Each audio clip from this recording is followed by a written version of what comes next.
it was very funny because we had to change chairs. And that's also, talking of Foucault, about symbols of power. I was thinking, what are we saying by doing that? But we don't mind. We know we as people working on this very challenging work, it's important that we also take our power and do what we can do, because that's what's needed to do the work we do. So thank you very much. Sabine have already introduced the history of the Striking Sirens, how you came together, and how this is the first time you are live meeting each other. So you are not avatars, you are really human beings. So that's really a very starting point. And as we all have said, we are very grateful for bringing us all together and discussing this issue, which is very important on Sorge's asylum claims, and also the credibility and eligibility process in order for people to get the protection they need. So may I start once again with you, Sabine, to tell about, because what I have been, I have never seen you two, but I have seen so many of your speeches that I thought I know you. So that's sometimes what social media and YouTube does. You don't know me, but I know you. And so please, can you tell us, because what strikes me was, of course, the similarities of the challenges you are faced with in the work of credibility assessment of the work. Maybe if you can start with a couple of words, so then we can further share the mic and explain about the similarities and the challenges. Thank you. I can try. Does this microphone work? Yes. Okay, good. Well, maybe first to make sure that credibility is the main rejection ground in Sorgesque asylum claims nowadays, since the discretion requirement or saying to asylum seekers go home and hide is no longer allowed. Yeah, thank you. Thank you. No longer allowed. And since then, there's the from discretion to disbelief, as Jenny Milbank from Australia said, and this is in our countries the same. So, like in the Netherlands, it was 85% I found of rejections were based on incredibility. So that's really a lot. Well, and I said it already a bit. It's in the Netherlands, it's mainly processes of awareness and self-acceptance that are expected. Although the Dutch government, well, or some governments ago, actually right now, say they don't, or they took it out of the Dutch guidelines. They took the processes of awareness and self-acceptance out, but now they use synonyms, and actually and they say that there's a process of discovery, so it didn't help. Well, so it's mainly that psychological processes around finding one's sexual identity are expected. Thank you. Maybe Sophia? And maybe can you, because we have already introduced Sabine, but can you introduce yourself and then tell about the work you do for Greece and maybe other issues, and also the working of the Striking Sirens in this, the working together. I think it's on. Is it? Yes, okay, yes. Great. So hello everyone again. My name is Sofia Zisakou and I am a PhD candidate in the Department of Sociology of Law at Lund University and an asylum lawyer in Greece. So maybe it does worth before sharing some of conclusions from the research that I'm doing to somehow explain why we so much discuss about emotions and feelings in the asylum process. So I will try to briefly summarize this through the current developments in laws and policies. I think some of them were already mentioned.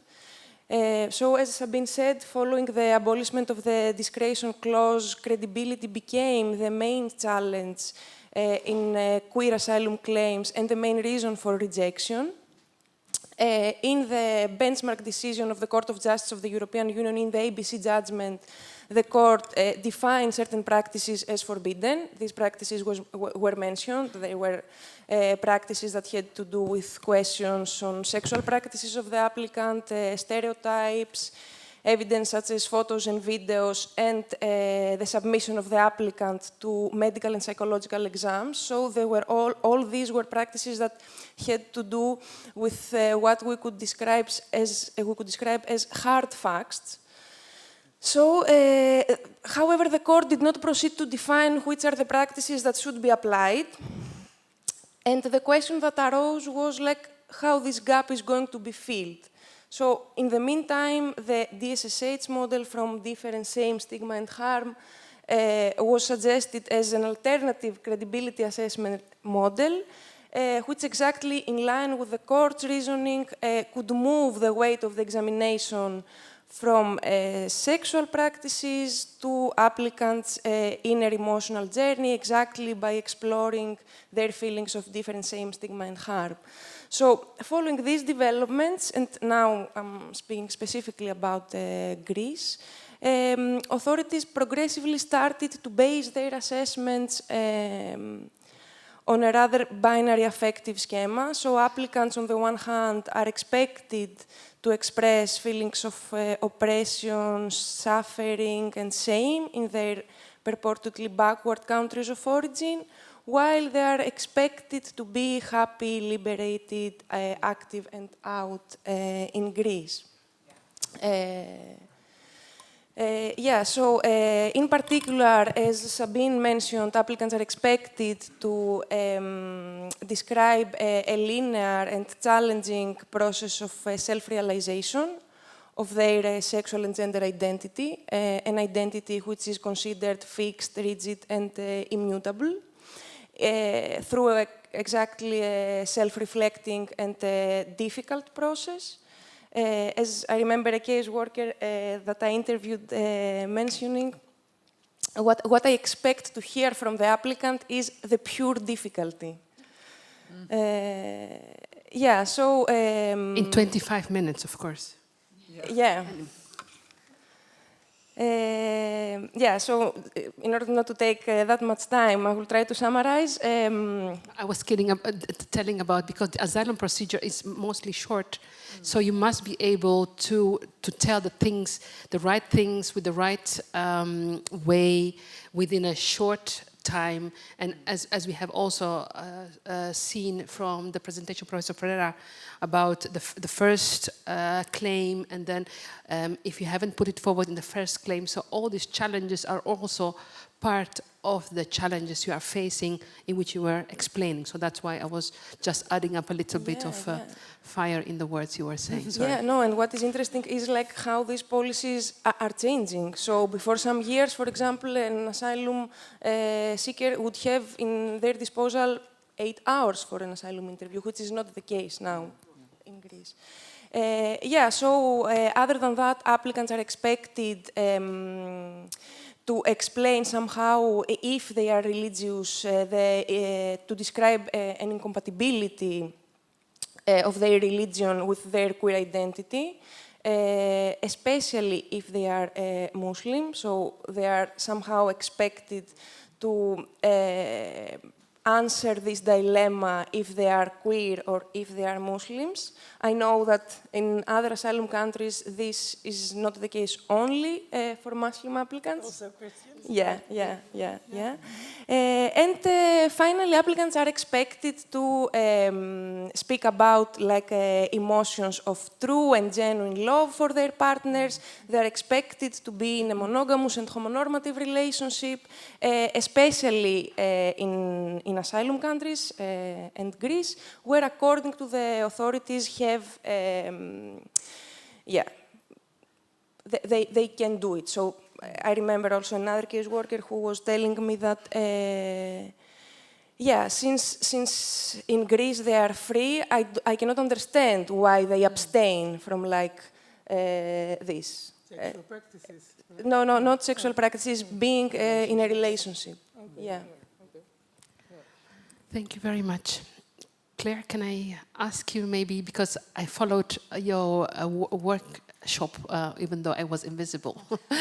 And please, can you elaborate also on the work you have done in the UK about the research and the work of the striking sirens and the similarities of what has been told? Okay, well, I'm the third UK striking siren, so I should make that clear. So Sonia Lenigan was before me, which she is here somewhere, and then Leila Zada was the original from Rainbow Migration.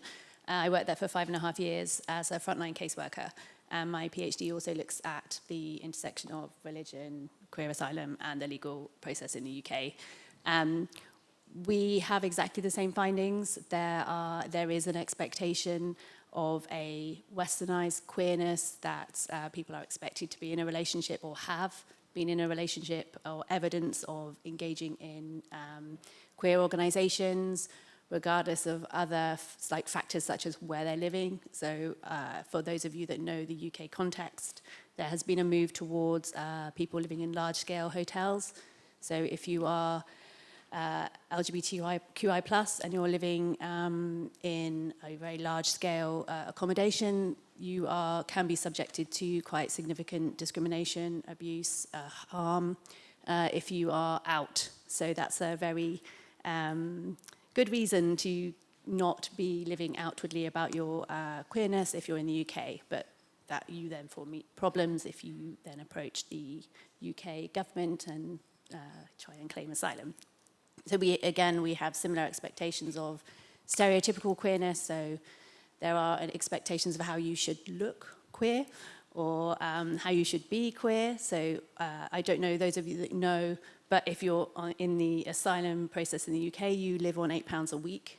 If you are in a self-contained accommodation, in large-scale accommodation, but yet there's questions about why you're not going to gay bars. I don't know if you've ever bought a drink in London. You certainly won't be buying one for £8. And again, just going on from what Sophia was saying about the intersection between religion and queerness, I very much found the same in my research, that if you were especially Muslim and queer, there was there was more disbelief and adverse credibility findings, but generally if you express a sexual orientation or a queerness and you also profess a religious belief, you again are more likely to find an adverse credibility finding against you within the UK asylum process. Yeah.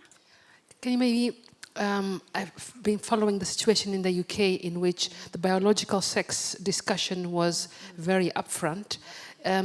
What kind of impact is that having on the applications? I mean, the hostility towards queer people in general in the UK is profound.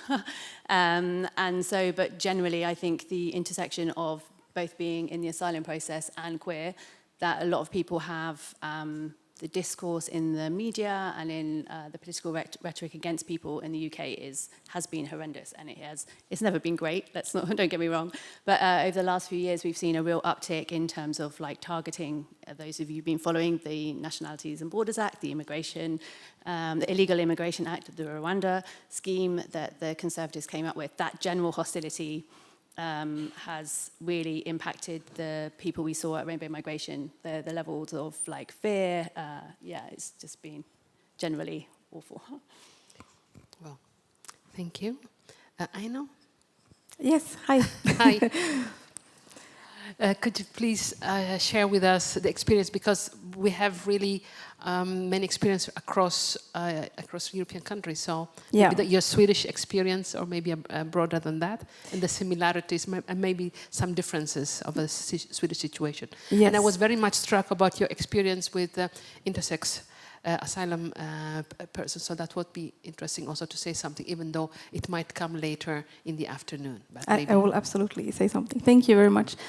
So my name is Aino, and I work as an asylum lawyer at RFSL in Sweden. since 2012, which feels weird that time has run. But I've also worked as a lawyer specialist in SOGESC asylum cases, so I also have that experience of like having clients. But when my clients started getting negative decisions sometime, I think it was 2017, 16, something like that, that's when I decided to research why was this happening. So altogether now I've studied over 3,360 individual decisions and judgments in SOGESC cases. That's really a lot. It is a lot, I have to say so, and it's very hard and depressing and horrific, and that's why we're here today, because we sit and do research, and it's easy to feel like you're alone, having these horrific findings. And also I want to say that the research is finally now published in English, and it was this Tuesday. Unfortunately, I don't have so many hard copies, but you can go to rfsl.se to find it or email me, and I'm happy to send it.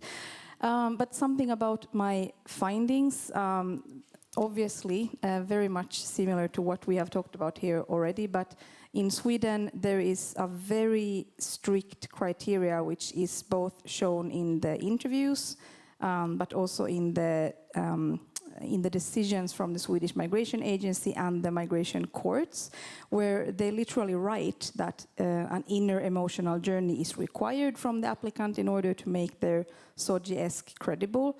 There is also that the person must have the ability to give a very, very, very detailed account for these feelings and reflections and emotions, and this is all written in the decisions and judgments. Then we have also the requirement of risk assessments, that the person must talk about what they thought about risks, and these are risky behavior according to the migration authorities. It's of course not sure that the applicant themselves thought that something was risky when they were 15 or 14 or whatever the case. But to say something about what I chose to look at specifically in my latest research was that these like requirements that are very strict requirements and explicit, they are also applied in cases where the person is applying based on gender identity, gender expression, or even intersex being the main or the only claim for asylum, or the ground for why they're applying for asylum. Which becomes very, very problematic for obvious reasons. And one example that I usually bring up is a case from 2021 that was not mine, fortunately. But it was a case where a person had fled from Nigeria, and during the asylum process had talked about that when I step out of my home, people don't know if I'm a man or a woman. And this person had been assigned legal gender. The legal gender was male. And in Sweden, it is allowed and possible to submit, for example, statements from a doctor. For example, a trans person might give in a medical statement where it says this person has been diagnosed with gender dysphoria.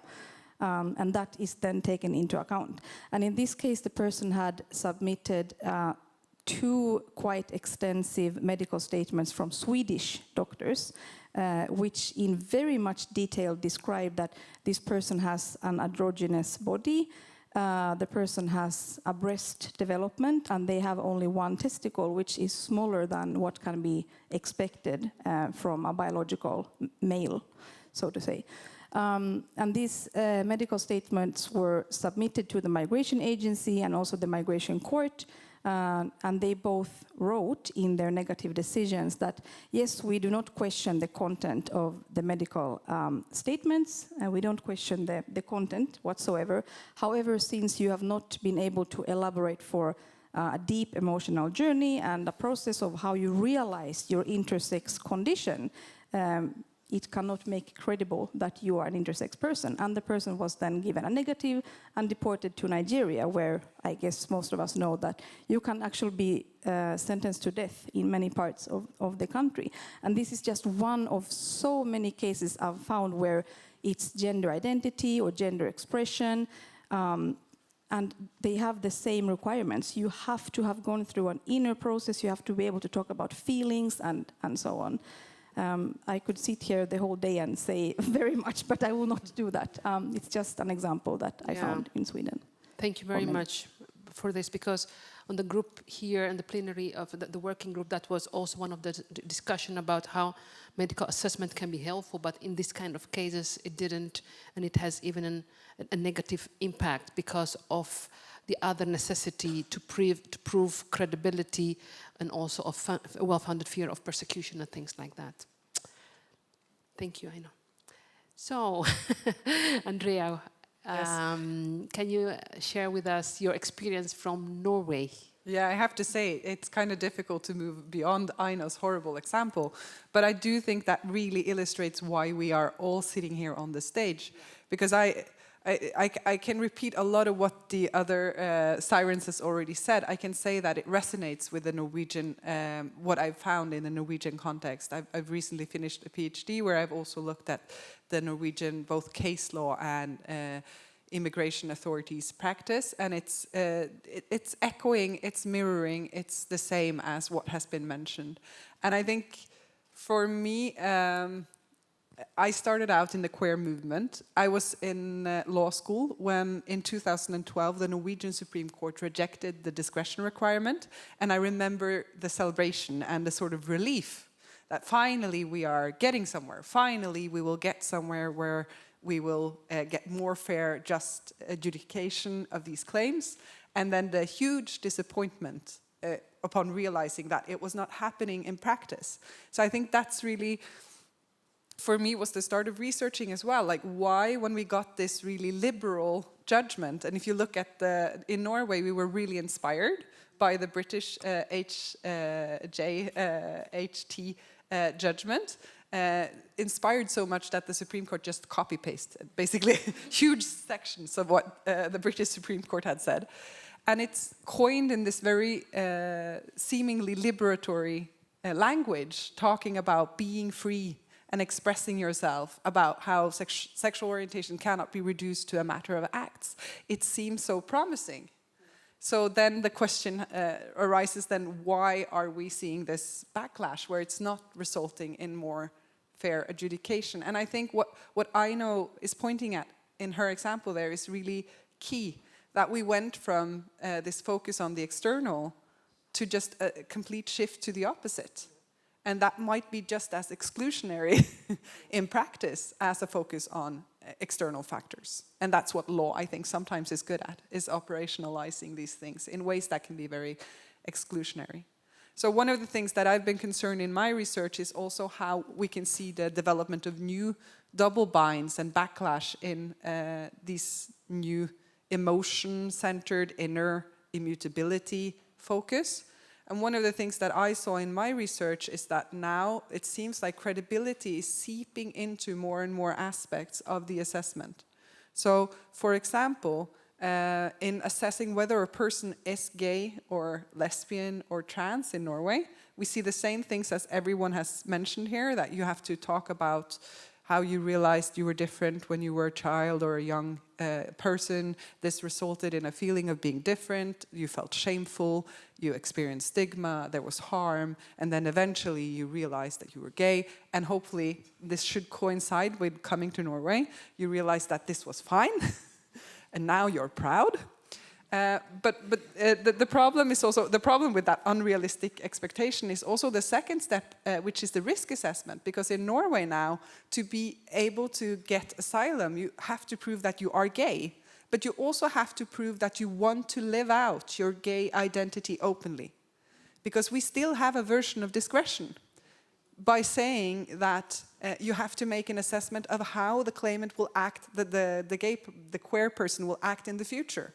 Will they it's act a very Eurocentric way of explaining living out your gay identity. So now they're saying, do we believe that you want to live out your identity openly? Because if you don't want to live out your identity openly, you can still go back to the closet. Because then we're not saying that you have to. We're just saying that, unfortunately, you're not the kind of person that would want to live openly. You're unable somehow to accept our freedom. And what I'm seeing is that because we're focusing on shame in the credibility assessment, that might backlash when you come to the openness part. So if you've been too successful in showing that you're shameful, then the immigration authorities might then turn that reasoning around when it comes to how you will behave in the future. And they say, no, you're not the kind of person that fears persecution. That's not why you stay in the closet. You just happen to be a very shameful person, or your personality is introverted. And so, although we believe that you're gay, you won't come out. And that's not because of a fear of persecution, that's because of your shame, that's because of your culture, that's because of your religion. And so, unfortunately, you're still not accepted.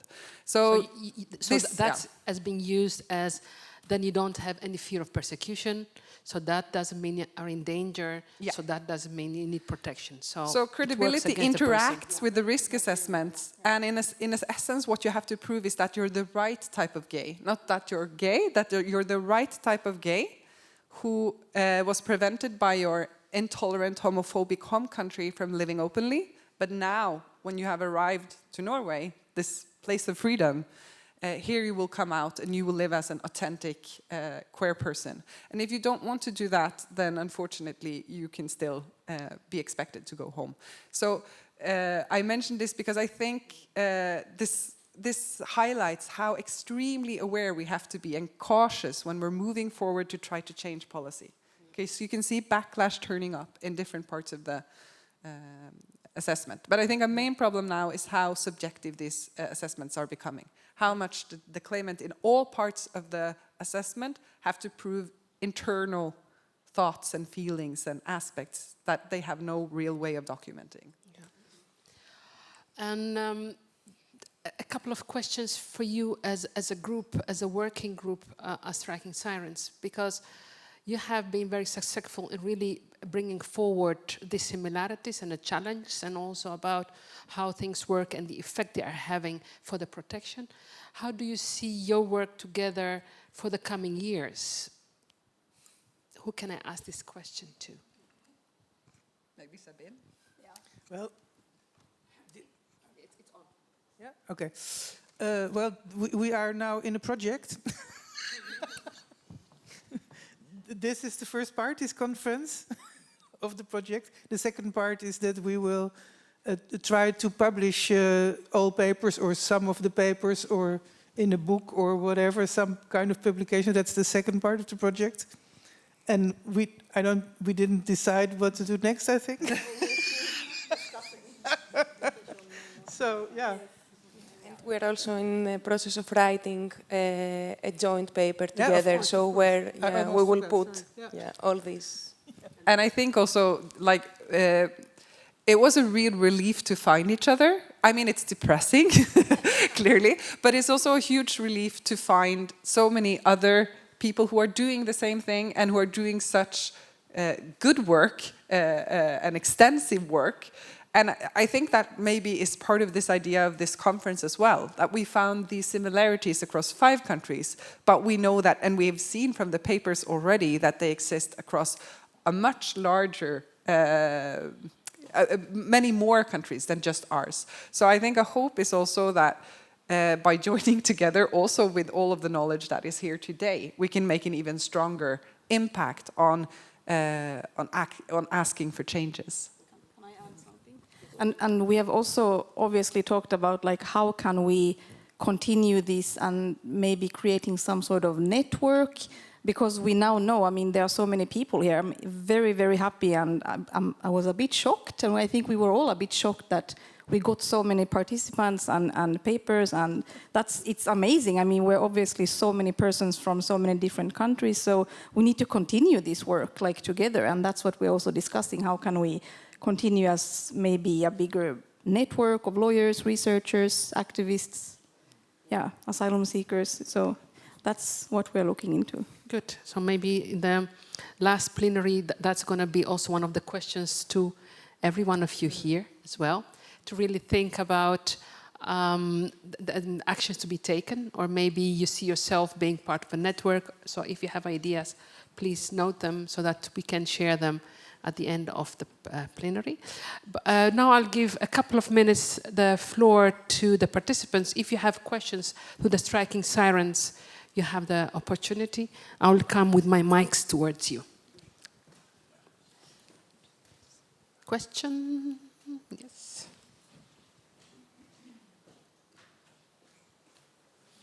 I'll have a nice walk.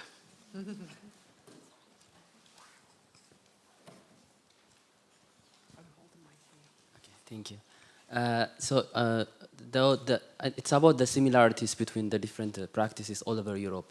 That though there are questions of bureaucracies and how bureaucracies functions, and as a result how slow they are and how they are very restrictive, and also the issue of subjectivity is also important. How people who are doing, the educators who are making the decisions could not understand how others are experiencing their own experiences. So that is all valid, but isn't the crack of the question is how to keep Europe white? That is the issue at here, that whatever criteria they came up with, at the end of the day, the issue is how do we keep Europe white and how do we expel people? Well, thank you. That's a very important political question. So who can I give the floor to? I mean, I can just comment on it. I think Yes. that in the problems we see in these, I mean, I call them unlawful requirements in the credibility assessments in my research, but of course it includes racism. These requirements that are placed on asylum seekers with these Western mind and like ideas about how LGBTIQ plus persons should be, it's racism. So I don't know how to, I mean, I don't think there is even an answer to it except that there are racist ideas about how LGBTIQ plus people should be to deserve asylum. And I also usually talk about it in Sweden, that I don't think there is any other field in society or like a legal field where people would accept that LGBTIQ plus people's right to life ultimately is conditioned with a requirement of shame. I don't think that it would be accepted if Swedish LGBTIQ plus people, like Swedish citizens, if the same would apply to them, that would not be accepted. So, yeah, I agree. Thank you. Andrea? Just a very short comment. I think also your comment, it also highlights that although we are here today analyzing specific issues of LGBT, queer issues, so on, we also need to keep in mind that these processes occur in a broader legal scheme of refugee law in general. And if you do look up a little bit, like in my PhD, I also compared sexuality-based claims a little bit with religious claims, with convert cases. And you can see that things that we have described in literature as being very specific to sexual orientation cases, such as the discretion requirement, it turns up other places as well. And sometimes sexual minorities have been given preferential good treatment because they've been maybe seen as a small and quite particular group compared to other types of immigrants. So we need to highlight the particular issues of queer people, but we also need to remember that these processes are part of a bigger picture of asylum policies and anti-immigrant policies in European context, I think. The colleague of you, Sabine, Thomas Spijkerboer as well, he has been writing for many years about racism in migration, how migration policy is basically a very racist background from the past, you know, from 1600 on, so it's not something new. So that's, and it's very important to mention that. And as you said, the religious, we had in the Netherlands also the issues of Iranian Christians. And similar issues has been also there, in which religion and how do you then live your religious life, and can't you just have these hidden churches like we have had them in the Netherlands for many, many years in the past. So this kind of discussion is still going on, so there are similarities which are very important. Sabine? Yeah, Sophia. It's of course very relevant. I mean, right now we in this country have a government that would prefer to kick out all asylum seekers and don't have any more asylum policy or asylum seekers. So yeah, what can I say? It's part of the challenge. Yeah, Sophia? very Challenge, briefly, thank you very much for this comment. I think you somehow highlighted exactly the heart of the problem. And although I think, and yeah, I believe that this is a notion that we share with some colleagues here, that we find ourselves between compliance and resistance with legal apparatuses, because I think that we don't have the luxury, especially at this specific moment, under this very strict, like migratory and sometimes anti-migratory politics, to dismiss like a legal system. Because exactly is among the very few ways of migration and movement in times that these policies are extremely racialized, gendered, and classed. I think we can't ignore that, like, the whole idea of refugee system and protection is basically a colonial idea. How this, like, how the global north, how the West can protect like people who are suffering in the global south. So yeah, what I briefly wanted to add is also that, as we mentioned, like, it is presumed that applicants always move from oppression, suffering, and torture towards like liberation, freedom, and pride. But it is important to say how applicants' lived realities deconstruct this idea, and how often applicants, for example, have never experienced torture or suffering in their countries of origin, maybe because they were closed or for many other different reasons, and how often they experience discrimination, they experience violence, they experience police violence in asylum countries. So I think that if we are about to discuss about a fair and inclusive asylum system, we should be reflective, and we should like have in mind also the epistemic violence that this system imposes and exercises on applicants. Thank you very much, Sophia. And now you have right to food, and it's 1 o'clock. So I have taken 10 minutes from your lunch break. So we will start again at 13:50. So you have 15 minutes, and then you are invited to go to your work. Striking Sirens, thank you very much for all your work, and please keep up the